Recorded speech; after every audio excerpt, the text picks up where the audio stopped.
Good evening, ladies and gentlemen, and welcome to, as always, an impromptu video. I say impromptu, but to be honest with you, it's something I wanted to address a little bit more, not necessarily in more detail, but with a little bit more vigor and enthusiasm and conviction than I have been recently. I've just been sort of touching on the topic, and to be honest with you, I've had too many other things to think about to allow this to take up too much memory, if you like.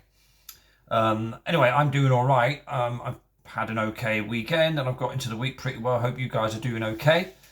I'll be addressing different kinds of people here on this video because, of course, I do know people who watch this who have no affiliation at all with some of the things that I look at and spend my time looking at and I'm involved with. For example, the nature of the realm that we reside in and on. Some who I address in this video are interested in that topic and are relatively new, and some who I address in this video will have been in and around this topic for way longer than me.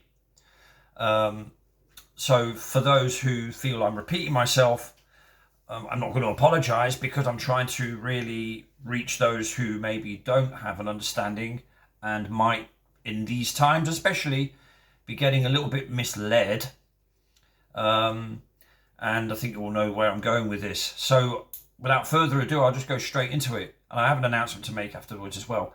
But before I do, over the last few days, and it's been building up now over months, there's been this thing that was, let's just say, planned and eventually brought into action, I guess. We have to believe the footage. I'm not one to disbelieve people without sufficient evidence to suggest that it might not be true. But there have been people who have embarked on a journey, and they've named this whole initiative The Final Experiment, TFE. I've decided to rename TFE into The Foolish Expendables, because let's be absolutely frank and honest about this, and I'm appealing here to common sense and logic, not on what side of the fence anybody thinks they're on, or not what model anybody thinks they should or shouldn't believe in, or what anybody thinks they know or don't know about the realm in which we live. Let's have it absolutely right. We don't know much about the world we live in at all, okay? We don't. But there are certain irrefutable proofs, regardless of whether it jives with the majority of people, regardless of whether it is taught in schools or not, or whether the scientific community officially toe the line on it or not, or whatever your neighbours might think, whatever your family members might think, your work colleagues, your mates at the footy, or whatever other pastimes you carry out, right? It doesn't matter. Proof of things and are proofs of things.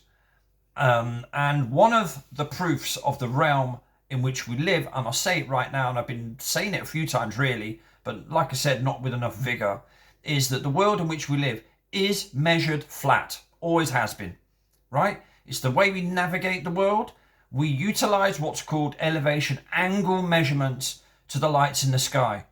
For example, if you want to ascertain latitude lines on models and stuff like that, you use elevation angle measurements up to Polaris to then basically establish latitude, right? So any globe models that are out there have their origins in flat Earth measurements. That is not my idea. That is not a conspiracy theory. It's not a psyop. It's how things are done. Celestial navigation is carried out with the prerequisite of a flat baseline to form the angle that you need, one along the ground, one up in the vertical, to then be able to get that angle between the two, to then eventually, through a bit of calculation and this, that and the other, plot your position on the open ocean, for example, right? So there is absolutely, even basic things like measuring or working out the height of a mountain or any object in the distance. There are a few things that have to happen before you can make that calculation. And one of them is to make sure of or know the distance between yourself and the object that you're trying to measure the height of. And that distance between yourself and the object has to be linear. It can't be up and down like that, because that won't be a mile, will it? A mile has to be in a straight line. From beginning, I should say, to end has to be exactly the mile, if we're using the mile as a unit, for example. Right? Could be kilometre, could be 100 kilometres, doesn't matter. And I've said it before, just for basics, just for people to just get their heads around a little bit, because really what we're dealing with is pig-headedness and ignorance. We're not really dealing with people, I feel, on a lot of occasions, who really want the truth to come out. It's just argumentative idiots who refuse to see basic things like, for example, and I've said it before, we all know that we use spirit levels on building sites to hang up a bloody picture on your wall, to make a wardrobe stand flat and all the rest of it, right? Or level, right? And what would happen if you put 1,000 or 10,000 spirit levels end to end at right angles to each other? Would they bend anywhere? No, of course they would not bend anywhere. It would be straight, flat, level, horizontal, all the way. We build flat. We build to a horizontal line. Bricklayers work like that. They pull a line that is then leveled up with a spirit level to make sure that their bricks are laid out in a line. You do it if you're laying plaster stones on your garageways in your front or whatever. Of course, you might want it running down or whatever. But the point I'm making is, generally speaking, it's always flat and level. You're never doing it on curved, ever. Same with, pretty much everything. Aviation, same thing. If you pulled up any pitch data from any aeroplane flying long distances anywhere around the world, they would all show you a level flight at cruising altitude. They won't show you the aeroplane pitching slightly down to account for flying over the surface of a ball. It's nonsense. And the reason why we know it's nonsense is because we've been given the dimensions of the ball, the globe Earth, so-called. It's supposed to be just under 25,000 miles in circumference. So you can work it out. You have numbers to work with. That equates to 8 inches per mile squared from your position of drop in all directions. You're on a ball. Right? They are facts. They're not my idea. They're not some sort of conspiracy theory. It's the way it is. It's just that it's been hidden amongst a lot of shrouding over time through school systems. Don't forget, our whole system, our whole realm, and if people haven't woken up to this yet, then I can't help them, right? Surely it's become clear to a lot of people that the system in which we live in isn't there for our benefit. Right? Surely that must be clear to people. Globe argument aside. So it's not much of a stretch to imagine that we could be lied to on pretty much everything. We'll skip the pretty much bit. Everything. Including your own heritage and where you come from and your own family bloodlines going back. Because I'm telling you now, you ain't going to go back before the 1820s much. That'll be it. Be the end of it. Everything starts there in the 1800s. And I'll get to that point another time.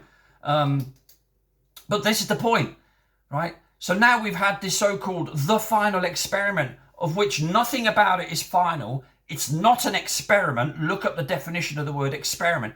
The whole title of the whole trip is fraudulent for a kickoff. We don't even know whether they are where they say they are. How would they even know? So it's snowy and icy with a few mountains in the background. So friggin' what? And? Big deal. It's snowy and icy in lots of parts of Germany. I've lived there. They could be anywhere. They won't even know that. Their gadgets might tell them where they are, and their readings on their machinery might tell them where they are, and their officials that have the official badge of the organisation that's running it all might tell them where they are. Does that mean they are where they are? No, doesn't. So there's the main problem. Right from the start, they were saying they were travelling to Antarctica. Even the flat earthers, so-called, who went with them, were calling it a trip to Antarctica. Well, Antarctica only exists on a globe Earth. It's the lump of ice underneath the globe, shaped like a brain, ironically enough, when you look at it closely, right? But it only has validation if you believe and presuppose a globe Earth. Otherwise, you would never invoke the word Antarctica. There is no such place. Anybody ever thought of that? And it's things like that right from the start. It was flawed. Right from the start. Now there's a lot of shuffling around, and there's boo-hooing going on all over the place. There are certain globe believing zealots, and I say zealots because they literally do behave in a very zealotous fashion. They don't listen to what other people have to offer or anything like that. They're not in it to learn and try and join other people and thinkers or whatever, researchers, to find out what's really going on. They're just there to stand their ground and be a nuisance, basically, right?